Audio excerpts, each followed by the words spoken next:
अस्सलामुअलैकुम क्लास। आज के लेक्चर में हम पढ़ेंगे मेथड 2 कंकैटिनेशन ऑफ टू एफेज।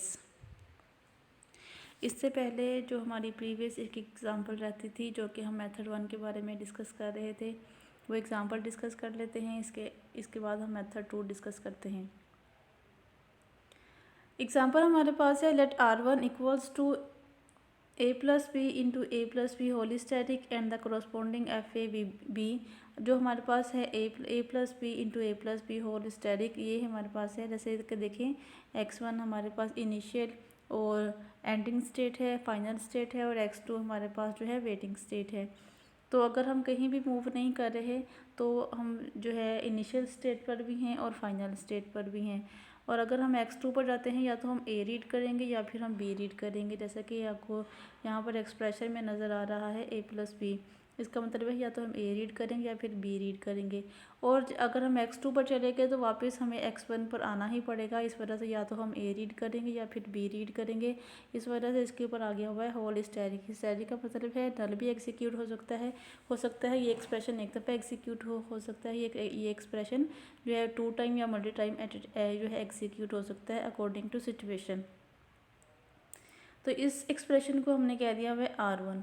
ठीक है, नेक्स्ट हमारे पास है एफ ए R2, उसको हमने कह दिया हुआ है R2 A plus B into A plus B into A plus B whole static, और A plus B into A plus B whole static into A plus B and F A to B. और F A two को जो हमारे पास है y1 हमारे पास initial state है और y2 हमारे पास फाइनल स्टेट है। इनिशियल स्टेट से फाइनल स्टेट तक पहुंचने के लिए a प्लस बी, या तो a या फिर b जो है वो लाजमी रीड करना पड़ेगा। और देखें यहाँ पर जो है लूप लगी हुई है a प्लस बी, तो इस वजह से यहाँ पर देखें अगर हम a प्लस बी रीड करते हैं, ये वाला आ गया, इसके ऊपर डबल जो है वो ब्रैकेट आ जानी है। अगर हम यहाँ से यहाँ मूव कर दें तो y1 इनिशियल स्टेट पर आ गए तो हमें फाइनल स्टेट तक पहुँचना ही पड़ेगा। इस वजह से इस a प्लस बी को दोबारा से जो है वो रिपीट किया और इसके ऊपर लगा दिया होल स्टैटिक। तो ये हमारे पास है R2। अब हमने बनाना है FA3। FA1 को और FA2 को जो है वो कंकैटिनेट करके FA3 हमने बनाना है। तो हम क्या करेंगे, जो हमारे पास इनिशियल स्टेट है x1 और y1, जैसा कि रूल्स के मुताबिक x1 और y1 है, वो हमने ले लिया, ये x1 और y1 ले ली है और इसको हमने नाम दे दिया z1 का। अब चूंकि ये हमारे पास इनिशियल स्टेट भी है, हमारे पास फाइनल स्टेट भी है, देखें z1 के साथ आपको लिखा हुआ नज़र आ रहा है z1 इक्वल्स टू प्लस और माइनस, ये हमारे पास जो है इनिशियल स्टेट भी है और फाइनल स्टेट भी है। अब z1 से x1 से अगर हम a रीड करते हैं, देखें x1 से अगर हम a रीड कर रहे हैं तो किधर मूव कर रहे हैं, x2 पर, तो हमने लगा दें यहाँ पर x2। और y1 से अगर हम a रीड करते हैं तो किधर मूव करते हैं, y2 पर, तो हमने y2 पर जो है वो यहाँ पर लगा दिया। और x2 और y2 को हमने नाम दे दिया z2 का। अब हम b रीड कर लेते हैं, तो अगर हम x1 से b रीड करते हैं तो किधर मूव करते हैं, x2 पर मूव करते हैं। और y1 से अगर हम b रीड करते हैं तो किधर मूव करना है, y2 पर मूव करना है। x2 और y2 आ गया। अब यहाँ भी x2 और y2 था, हमने उसको ऑलरेडी z2 का नाम दे दिया हुआ है, तो यहाँ पर भी x2 और y2 को हम z2 का ही नाम दे देंगे। तो ये वाली जो हमारे पास ट्रांजेक्शन है वो कम्प्लीट होगी है। तो नेक्स्ट हम चलते हैं, ये हमारे पास है, हम इसी को ले लेंगे एज यहाँ पर। नेक्स्ट जो हमारे पास एक्शन होगा वो इस ट्रांजैक्शन पर होगा। ठीक है, x2 और y2 पर। x2 और y2 को हमने चूँकि z2 का नाम दिया हुआ था, आप देखें y2 हमारे पास फाइनल स्टेटस देखें, इसलिए देखें z2 के साथ जो है वो प्लस का साइन लगाया हुआ है। अब x2 से जो अगर हम a रीड कर रहे हैं तो किधर मूव कर रहे हैं, x1 पर, तो हमने यहाँ पर लगा दिया x1। और जो है y2 से अगर हम a रीड कर रहे हैं तो किधर मूव कर रहे हैं, y1 पर, तो x1 y1। तो x1 और y1 हमारे पास ऑलरेडी मौजूद है, इसको हमने z1 का नाम दिया हुआ है, इस वजह से इसको दोबारा से हम z1 का ही नाम दे देंगे, जो कि इसको हमने पहले असाइन किया हुआ है। और इसी तरह से देखिए, अगर हम x2 से b रीड कर रहे हैं तो किधर मूव कर रहे हैं, x2 से b रीड करते हुए हम x1 पर जा रहे हैं तो x1 लगा दिया। और y2 से b रीड करते हुए y1 पर मूव कर रहे हैं तो y1 लगा दिया, यहाँ पर y1 लगा दिया। तो देखें हमने x1 और z1 को ऑलरेडी z1 का नाम दिया हुआ है, तो इस वजह से अब कोई भी हमारे पास ऐसी स्टेट नहीं है जो कि हमने यहाँ पर उसकी ट्रांजेक्शन जो है वो शो ना करवाई हो, तो ही हमारे पास स्टेट्स हैं z1 और z2। अब देखें यहाँ पर जो है z1 से अगर हम ए रीड कर रहे हैं तो किधर मूव कर रहे हैं Z2 पर। तो Z1 जो है हमारे पास इनिशियल स्टेट भी है, फाइनल स्टेट भी है। इस वजह से देखिए हमने Z2 यहाँ पर ए रीड करते हुए हम जा रहे हैं Z2 पर। और इसी तरह से अगर हम B रीड करें तो वो भी हम Z2 पर ही मूव कर रहे हैं। इस वजह से देखिए हम A, B लगाया हुआ है कि A भी हम रीड कर रहे हैं Z2 पर जाते हुए और B भी रीड कर रहे हैं। तो अब नेक्स्ट हमारे पास है कि अगर हम देखें Z2 हमारे पास जो यहाँ पर Z2 से ए रीड करते हुए किधर मूव कर रहे हैं, Z1 पर मूव कर रहे हैं। क्योंकि हमारे पास Z2 जो है ये फाइनल स्टेट है, इस वजह से जैसा कि आपको मालूम है इनिशियल स्टेट हमारे पास एक होगी और फाइनल स्टेट हमारे पास एक से ज़्यादा हो सकती है। और देखें यहाँ पर Z2 से अगर हम B रीड कर रहे हैं तो किधर मूव करें, Z1 पर। तो यहाँ पर देखें आपको A, B लगा दिया हुआ है। तो ये थी हमारे पास FA3। नेक्स्ट हमारे पास है मेथड 2 कंकेटिनेशन ऑफ 2 FAs। अगर हम 2 FAs को जो है वो एक दूसरा मेथड है 2 FAs को जो है कंकेटिनेट करने का। मेथड 1 हमने डिस्कस कर लिया हुआ है, इंतहाई आसान मेथड था, उसकी आप प्रैक्टिस कीजिएगा ताकि आपको ज़्यादा अच्छे तरीके से वो मेथड जो है वो समझ आ जाए। वो इंतहाई आसान मेथड था।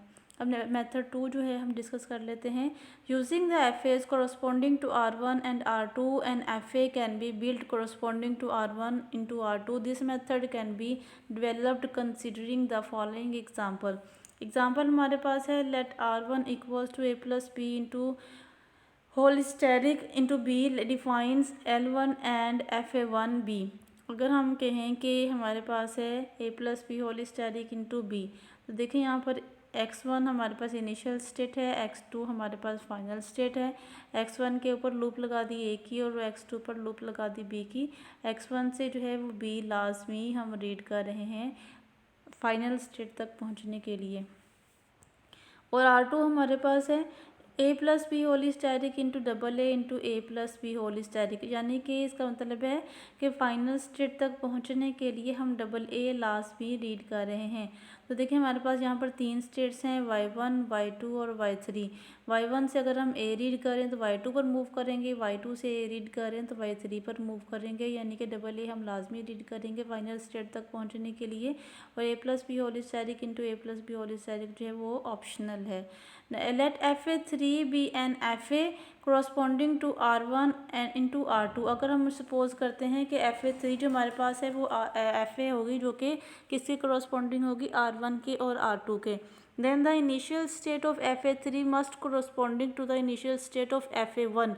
तो initial state FA3 की वो होनी चाहिए जो कि FA1 की है। ठीक है, ये देखें ज़रा, हमने जैसे कि हमने पीछे देखा था कि इनिशियल स्टेट हमारे पास 2 स्टेट्स हैं FA1 और FA2। इनिशियल स्टेट हमारे पास वो होती थी जो FA1 की भी होती थी और FA2 की भी होती थी। यहाँ पर देखें जो हमारे पास इनिशियल स्टेट होगी वो FA1 की होगी। And the final state of FA3 must be corresponding to the final state of FA2। Initial state वो होगी जो कि FA1 की है और फाइनल स्टेट हमारे पास वो होगी जो कि FA2 की है, यानी कि इनिशियल स्टेट हमारे पास x1 होगी और फाइनल स्टेट हमारे पास y3 होगी। Since the language corresponding to R1 into R2 is the concatenation of corresponding the language L1 and L2। अब हमारे पास लैंग्वेज हमारे पास जो FA3 की आएगी वो होगी जो कि L1 और L2 को कंबाइन करके होगी। Consist of the strings obtained concatenating the strings of L1 to those L2. Therefore, the moment or a final state of first FA is entered, the possibility of the initial state of second FA will be included as well. Since in general FA3 will be different from both FA1 and FA2। अब देखिए जब हम FA1 और FA2 को concatenate कर लेंगे तो generally वो FA1 और FA2 से जो है डिफरेंट ही होगी। So the labels of the states of FA3 may be is supposed to be Z1, Z2, Z3। अब चूंकि हमने FA1 और FA2 को जो है कंकेटिनेट करना है, इस वजह से वहाँ पर नंबर ऑफ स्टेट्स के जो लेबल्स हैं वो ज़्यादा हो सकते हैं। तो अपनी आसानी के लिए हम क्या कर देंगे कि उन स्टेट्स को Z1 नाम असाइन कर देंगे, Z2 कर देंगे, Z3 कर देंगे, up to so on ZN तक उसको नाम हम असाइन कर सकते हैं। Z1 stands for initial state. अब जैसा क्या हमने प्रीवियस एग्जांपल्स में भी हमने Z1 उस स्टेट को दिया हुआ है नाम जो कि इनिशियल स्टेट होगी, यहाँ पर भी हम Z1 को जो है इनिशियल स्टेट ही कंसिडर करेंगे।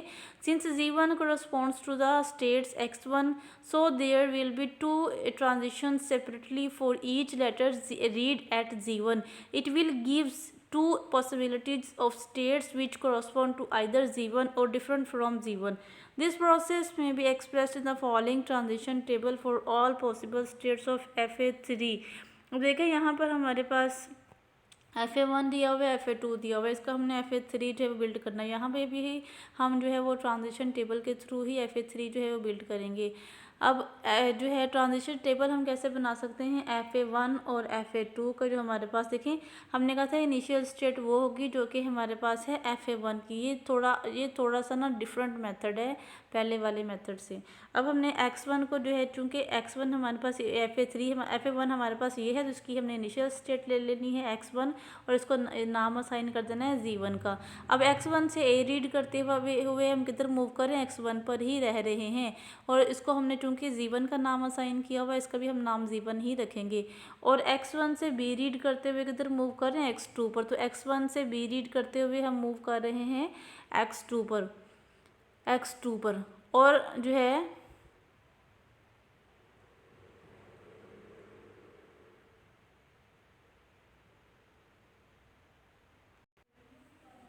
अब देखिए हम जो है चूँकि x1 हमारे पास इनिशियल स्टेट है, y1 भी हमारे पास इनिशियल स्टेट है, लेकिन हमने उसको लिखना नहीं था क्योंकि ये मेथड है थोड़ा सा डिफरेंट है। तो हम देखते हैं कि y1 पे हम b रीड करते हुए किधर मूव कर रहे हैं, y1 पर ही रह रहे हैं। तो x2 y2 को हमने नाम असाइन कर दिया Z2 का।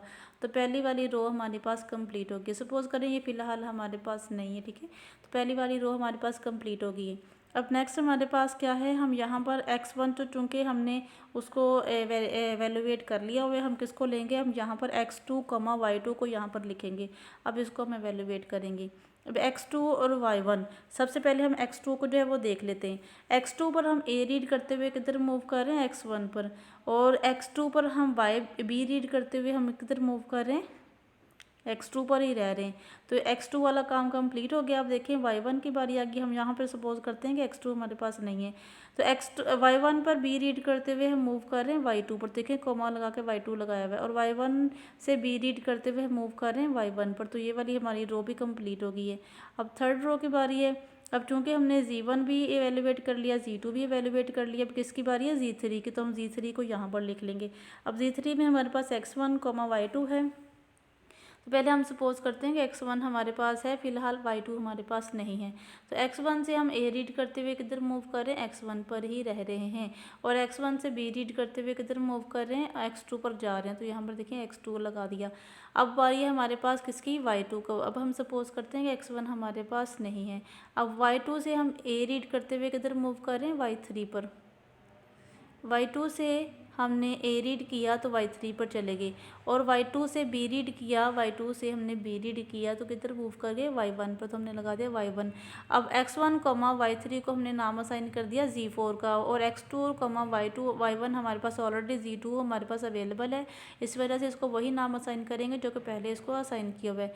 अब Z1 भी हमने एवेलुएट कर लिया, Z2 भी कर लिया, Z3 भी कर लिया, Z4 की बारी। अब Z4 चूँकि हमारे पास क्या है, y3 हमारे पास चूँकि फाइनल स्टेट है। अब हमने कहा था फाइनल स्टेट हम उसको कंसिडर करेंगे जो कि FA2 की होगी। इनिशियल स्टेट हमने उसकी कंसिडर करनी है जो कि FA1 की होगी, और फाइनल स्टेट हमने उसकी कंसिडर करनी है जो कि हमारे पास FA2 की होगी। अब देखें y3 हमारे पास चूँकि फाइनल स्टेट है, तो देखें आपको Z4 के साथ हमने प्लस का साइन लगाया हुआ है। अब हम सपोज कर लेते हैं कि x1 हमारे पास है और y3 हमारे पास नहीं है। तो x1 से अगर हमने a रीड किया तो किधर मूव करें, x1 पर ही रह रहे हैं, और x1 से हमने b रीड किया तो किधर मूव करें, x1 से b रीड किया तो x2 पर चले गए, ठीक है। अब देखें हमारे पास x1 का काम कंप्लीट हो गया। अब हम सपोज करते हैं कि हमारे पास x1 नहीं है और y3 हमारे पास है। अब हमने देखना y3 से हमने a रीड किया तो किधर मूव कर रहे हैं, y3 पर ही रह रहे हैं, y3 से, और हम a रीड करके कहीं भी नहीं जा रहे। अब a वाला काम कंप्लीट हो गया। अब b की बारी आ गई। y3 से हम b रीड करते किधर मूव कर रहे हैं, y3 पर ही रह रहे हैं। y3 से हमने a रीड किया और y3 पर हमने b रीड किया तो हम किधर जा रहे हैं, y3 पर जा रहे हैं। तो ये हमारे पास है कि और ये हमारे पास Z4 को हमने वैल्यूएट कर लिया है, इसको हमने Z5 का नाम असाइन कर दिया है। अब देखें Z5 को हमने यहाँ पर लिख लिया। Z5 में हमारे पास 3 स्टेट्स आ गई हैं, X2, Y1 और Y3। इसी तरह से हम X2, Y1 और Y3 को A रीड करते हुए जो मूव कर रहे हैं हम वो ट्रांजिशन यहाँ पर वो स्टेट्स लिखेंगे, और B रीड करते हुए जहाँ पर हम मूव कर रहे हैं उसकी ट्रांजिशन हम यहाँ पर उन स्टेट्स का नाम हम यहाँ पर लिखेंगे। अब चूँकि जो स्टेट हमारे पास ऑलरेडी अवेलेबल होगी उसको जो हमने नाम असाइन किया हुआ है उसको वही नाम असाइन करेंगे। जो स्टेट हमारे पास अवेलेबल नहीं होगी, जिसको हमने कोई नाम असाइन नहीं किया हुआ, इसको हम नया नाम असाइन करेंगे। और जो हम नया नाम असाइन करते जाएंगे उसको हम ओल्ड स्टेट में रखते जाएंगे और जो है उसकी न्यू ट्रांजिशंस बनाते जाएंगे। अब देखिए हमने यहाँ पर जो है ओल्ड स्टेट्स में हमारे पास Z1, Z2, Z3, Z4, Z5 और Z6 आ गया। Z1 से हम A रीड करते हुए किधर मूव कर रहे हैं वो सारी हमने यहाँ पर इसी तरह से जैसे कि हमने प्रीवियस जो है वो डायग्राम बनाई हुई है, इसी तरह से हम FA3 यहाँ पर वैसे ही बनाएंगे। तो ये हमारे पास बन जाएगी FA3। ये नए मेथड से बनेगी। ये मेथड जो है वो प्रीवियस वाले मेथड से थोड़ा सा डिफरेंट है। तो ये था हमारा आज का लेक्चर। आई होप कि आपको समझ आई होगी। अगर किसी पॉइंट के समझ नहीं लगी तो आप मुझसे पूछ लीजिएगा। जितनी ज़्यादा प्रैक्टिस करेंगे उतनी ही ज़्यादा जो है अच्छी अंडरस्टैंडिंग आपकी होगी। अपना ख्याल रखिएगा, दुआ में याद रखिएगा। टेक केयर, अल्लाह हाफिज़।